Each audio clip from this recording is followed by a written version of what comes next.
జై కాంగ్రెస్, జై కాంగ్రెస్, జై కాంగ్రెస్.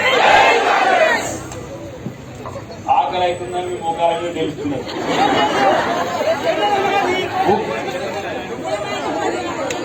పువ్వు అయితే తయారై ఉన్నది.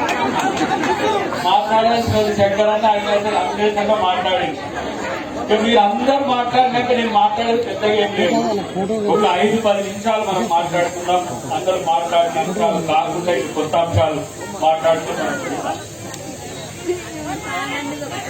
ఇక్కడ చూసినాం, ఈ కింద చూస్తే మా అన్న పేరు గ్రామ శాఖ అధ్యక్షుడు వి అజయ్ యాదవ్. వి అజయ్ యాదవ్ గారు మన గ్రామ party division president Mallesh Yadav working president. ఇక మా వేదిక మీద ఉన్న వాళ్ళని మీకు పట్టించడానికే మా జగదీష్ అన్నతో ఇంటికి వచ్చిన. అసలు ఈ మీటింగ్ ఏందో మీకు ఎవరికి చెప్పలేదు, కానీ మీతో మా ఒప్పందం. మమ్మల్ని అందరినీ మంచిగా చూడ్రి. ఈ మొదటి వరుసలో ఉన్న వాళ్ళందరినీ, ఇక్కడ వాళ్ళందరినీ, నన్ను కూడా చూడ్రి. ఇది పట్టుకొని వచ్చిన కాగితం మీకు ఇచ్చింది. ఇందిరాగాంధీ మనవడు ఉన్నాం, కాగితం పట్టుకొని వచ్చినాం. ఏమని వచ్చినాము? మీరు మాకు ఓటేస్తే, మీరు మమ్మల్ని గెలిపిస్తే మేమేం చేస్తామనేది ఒక పేపర్ పట్టుకొచ్చినాం. మాకు ఓటేసి గెలిపిస్తే మీకు 2 లక్షల రుణమాఫీ ఒక్క నెలలో చేస్తామని చెప్పడానికి ఇక్కడికి వచ్చినాం. మీరు మాకు ఓటేస్తే, వరికి 1960 కదా, ఈ బక్కోడు వరికి ఉడేస్తే ఉడే అన్నాడు కదా, ఆ బక్కోడు ఇవ్వకపోయినా వరికి 1 క్వింటాలకు 2,500 రూపాయలు ఇస్తామని చెప్పడానికి మీ కొడుకుగా ఇక్కడికి వచ్చినాం. ఈ పెద్దమ్మ వ్యవసాయ రైతే. పెద్దమ్మ నువ్వు మాట్లాడవే అంటే ఏమన్నా దొరికేనా? నాకు మాట్లాడాలి కొడుకు, నేను మాట్లాడాలి అంటే ఎందుకు రైతులు ఈ రోజు మాట్లాడలేకపోతుందనే అంశం కాంగ్రెస్ పార్టీ గమనించింది. అన్వేషణ చెప్పిండు, పెసలకెంత, కందులకెంత, పత్తికెంత అని ఒక డాక్యుమెంట్ మేము మీ అందరికి ఇచ్చినాం. ఒకవేళ అవి ఇవ్వకపోతే మీరు మా చుట్టూ పట్టుకోమని చెప్పడానికే మేము ఇక్కడికి వచ్చినాం. ఊరికనే రాలే. రైతు చస్తుంటే ఈడ దాదాపు 7,000 పైచిలుకు రైతులు ఈ 8 సంవత్సరాల్లో సమస్యల్లో ఉండి కొంతమంది చస్తే పట్టించుకోడు. కానీ ఈయన పంజాబ్ లో వచ్చిన రైతులకు ఎంత 10 లక్షల అన్న 3 లక్షలు ఇష్టానికి పోతాడు ముక్కోడు. మరి ఇక్కడ వచ్చినోడికి ఎవరు ఇవ్వాలరా? పంజాబ్ వాడు వచ్చిస్తాడా? ఢిల్లీ వాడు వచ్చిస్తాడా?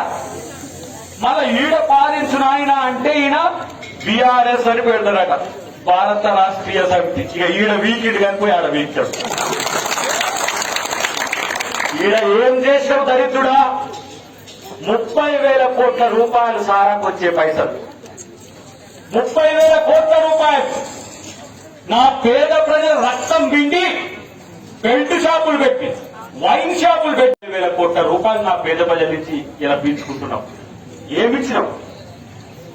ఈ ఊరికి ఒక్క డబుల్ బెడ్రూమ్ ఇల్లు ఇచ్చావా? 12,000 గ్రామాల్లో 8,000 ఇండ్లు ఇచ్చినావు చెప్పాల్సిన అవసరం ఉంది కదా. వీడు పోయి నేను భారతీయ రాష్ట్ర సమితి పెడతా అని చెప్తాడు. నువ్వు అంతర్జాతీయ రాష్ట్ర సమితి పెట్టుకో. నిన్న పొంద పెట్టడమే కాంగ్రెస్ పార్టీ కార్యక్రమం. ఢిల్లీకి పోతావు, అమెరికాకు పోతావు, పో. పాలించమంటే పంజాబ్ వారికి ఇస్తాడు. సారెందుకు పోస్తున్నావురా అంటే తాగుతుంది అంటాడు. మరి ఇల్లెందుకు కట్టావురా? ఉండం కదా. ఈ రాష్ట్రంలో దాదాపు నాకు తెలిసి ఉమ్మడి ఆంధ్రప్రదేశ్ లో ఆ రోజు 25,000 గ్రామాల్లో ఒక్క గ్రామాన్ని పలకరించండి మీరు. మినిమం 400 ఇండ్లు ఉంటాయి. ఇందిరమ్మ ఇండ్లు మినిమం 400 ఇండ్లు. ఈ 8 సంవత్సరాల్లో కాంగ్రెస్ పార్టీ వచ్చి ఉంటే సంవత్సరానికి 1 లక్ష ఇండ్లు కట్టించేటోళ్ళం. సంవత్సరానికి 1 లక్ష ఇండ్లు కట్టించేటోళ్ళం. మన ఊరికి కనిష్టంగా 100 ఇండ్లు అయ్యేది. 100 ఇండ్లు ఈ ఊర్లో అయ్యాయి. ఒక్క ఇల్లు కట్టని చేతగాని దద్దమ్మ ఈ దేశాన్ని మారుస్తా అంటాడు. నేనంటున్నా కేసీఆర్, నువ్వో నీ అంజయ్య రాని రచ్చబండకు వచ్చి చేర్చుకోండి. రైతు ఎందుకు ఈ రోజు సమస్యలో ఉన్నాడు చెప్పుకోండి. మేము పెట్టినాం రచ్చబండ అని.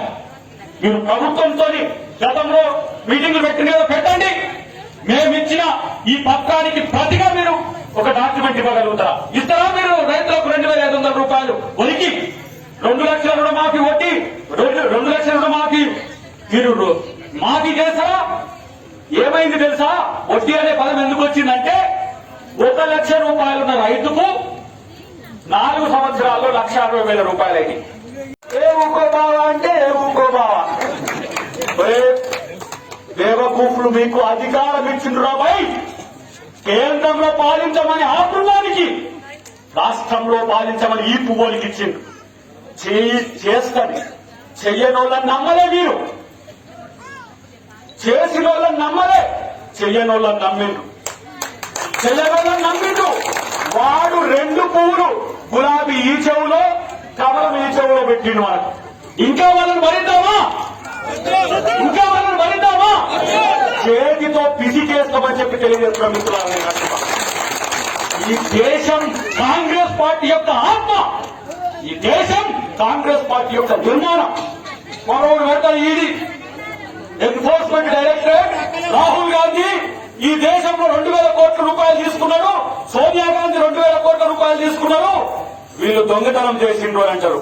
ఒరే పిచ్చి సన్నాసులారా, యాపిల్ తోటలు అమ్మి నెహ్రూ యాపిల్ తోటలు నమ్మి వచ్చిన పైసలు ఒక ట్రస్ట్ గా ఏర్పాటు చేసి అసోసియేట్ జర్నలిస్ట్ లిమిటెడ్ అని పెట్టి ఈ దేశంలో పేద ప్రజలకు కానీ మామూలు వ్యక్తులకు దేశ స్వాతంత్రంలో ఏం జరుగుతుందో తెలియాలని ఒక పత్రిక, నేషనల్ హెరాల్డ్ అనే పత్రిక ఒక 3-4 భాషలలో పెట్టి రోజు జరుగుతున్న సమాచారాన్ని గ్రామాలకు సేకరించడానికి ఆ రోజు నేషనల్ హెరాల్డ్ పత్రిక పెట్టింది. అది అప్పుల్లో కూరుకుపోతే కాంగ్రెస్ పార్టీ పైసలు పెట్టి కట్టించి యంగ్ ఇండియా లిమిటెడ్ అనేది ఒక దాన్ని ఏర్పాటు చేసి 90 కోట్ల రూపాయలు వేస్తే వీడు ఏం పెట్టారా సుబ్రహ్మణ్య స్వామి అటు ఇటు కాదు. ముందు ఇక్కడ శాంతి కావాలని చెప్పి శ్రీలంక కోరితే శాంతి సేనలు పంపిస్తే రాజీవ్ గాంధీని చంపినా కూడా చంపినోని ప్రేమించడం తప్పితే ద్వేషించని పార్టీ కాంగ్రెస్ పార్టీ. ఇలా రాహుల్ గాంధీని జైల్లో పెడతాం, సోనియా గాంధీని జైల్లో పెడతాం. నువ్వు 100 జైళ్లు కట్టుకో, అందరం రేపు ఇక్కడ ఉండాలి, అందరం కూడా వస్తాం, జైలు బరో చేస్తాం. నీ అంతు చూడలే కదా కాంగ్రెస్ పార్టీ లక్ష్యం. ఏం చేసిండ్రండి ఈ పువ్వులు? ఏది కాషాయ పువ్వులు ఏం చేసిండ్రు? వాడి అలా 1,000 కోట్ల రూపాయల ఆస్తులను అమ్ముకుంటున్నాడు. మన ఆస్తుల్ని ప్రజల స్వేదంతో మనం నిర్మించిన ఈ దేశంలోని పబ్లిక్ సెక్టార్ ప్రభుత్వ రంగ సంస్థను అమ్ముకుంటున్నాడు. ఉద్యోగాలు ఇవ్వమంటే ఉద్యోగాలు లేవు, ఉద్యోగాలు ఉండవు వాళ్ళ దగ్గర. ఆయనకు సరే మీరు అందరూ ఉన్నారు కాబట్టి ఇక ఆయనేమో పీకిందని చెప్తారు మా బీజేపీ వాళ్ళు. మీరు పీకేడు కాదు, మిమ్మల్ని పీకేయడానికే కాంగ్రెస్ పార్టీ ముందున్నది. రేపు గుర్తుపెట్టుకోండి, రేవంత్ రెడ్డి గారి నాయకత్వంలో తెలంగాణలో పార్టీ బలోపేతం అవడాన్ని ఎవరు కూడా జీర్ణించుకుంటలేరు. 2 పార్టీలు. ప్రజలు మీ చేతుల్లో ఓటు అనే ఆయుధం ఉంది. మీకోసం మేమున్నాం, మీ కొడుకులుగా మేమున్నాం, కార్మికులుగా మేమున్నాం, రైతు బిడ్డలుగా మేమున్నాం. ఈ రోజు నాగరికుడిని ఎదిగి వచ్చినా మేమంతా మీ కొడుకులు లాంటి మీకు భరోసా ఇస్తున్నాం. చెప్పండి, నా అయ్య నష్టపోతే నేను బాగుపడతాను. 2-3 అంశాలు మీ దృష్టికి తెచ్చి నేను ముగిస్తున్నారా. కొంతమంది కోరుకుంటారు కాంగ్రెస్ పార్టీ ఈ దేశంలో బతికితేనే ప్రజాస్వామ్యం బతుకుతుంది, కాంగ్రెస్ పార్టీ కడుపు చూసే పార్టీ అని చెప్తారు. కాంగ్రెస్ పార్టీ పేదోని కడుపు చూస్తుంది, లేనోని కడుపు చూస్తుంది. ఇప్పుడు అధికారంలో ఉన్న పార్టీలు కడుపు చీల్చుతున్నాయి. మరి కడుపు చీల్చుతున్నాయి. ఎప్పుడైనా మీకు కరెంటు బిల్లు ఎంత వచ్చిందా? ఇప్పుడు మీరు కడుతున్నంత కరెంటు బిల్లు ఎప్పుడైనా వచ్చిందా? ఎస్సీ ఎస్టీలకు ఫ్రీ కరెంట్ ఇచ్చినాం కదా. ఇంటి పన్నుందా? ఇంటి పన్నుందా? అతనే చెప్తున్నాడు.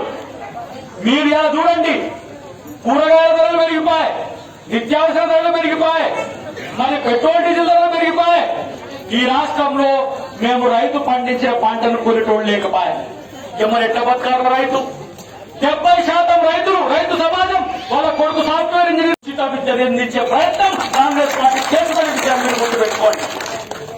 ఒక్క ఇంట్లో దీర్ఘకాలిక రోగం, అది బీపీనో షుగరో లేకపోతే ఏదో ఒక రోగం వస్తే ఆ మనిషికి పెట్టలేక కుటుంబం అంతా కునారిల్లుతున్నది.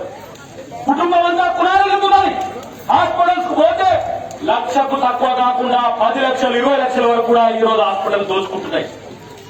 మేమనుకుంటున్నాం ప్రతి నియోజకవర్గంలో ఒక మల్టీ స్పెషాలిటీ హాస్పిటల్ కట్టించడమే కాకుండా ఎవరైతే రేషన్ కార్డు ఉంటుందో వాళ్ళతో పాటు ఆర్థికంగా భరించలేని వాళ్లకు ఉచితంగా వైద్యం అందించే ప్రయత్నం కూడా కాంగ్రెస్ పార్టీ భవిష్యత్తులో చేస్తారు. అది రేవంత్ రెడ్డి గారు మేము కూర్చున్నప్పుడు అనుకున్న వాస్తవాలను మేము దృష్టికి తెస్తున్నాం. ఇది రాహుల్ గాంధీ గారికి కూడా మేము తెచ్చినాం. 1991 తర్వాత ప్రైవేటైజేషన్ పేరు మీద ఈ దేశంలో. హాయ్ ఫ్రెండ్స్, మా టుడే టుమారో యూట్యూబ్ ఛానల్ చూస్తున్నందుకు చాలా థ్యాంక్స్. మరిన్ని లేటెస్ట్ వీడియోస్ కోసం వెంటనే సబ్స్క్రైబ్ చేయండి. అలాగే ఈ బెల్ ని కూడా రింగ్ చేసేయండి. మా నోటిఫికేషన్స్ అన్ని మీ మొబైల్లో వస్తాయి. అలాగే మా వీడియోస్ మీకు నచ్చితే లైక్ చేయండి, షేర్ చేయండి, నచ్చకపోతే కామెంట్ చేయండి.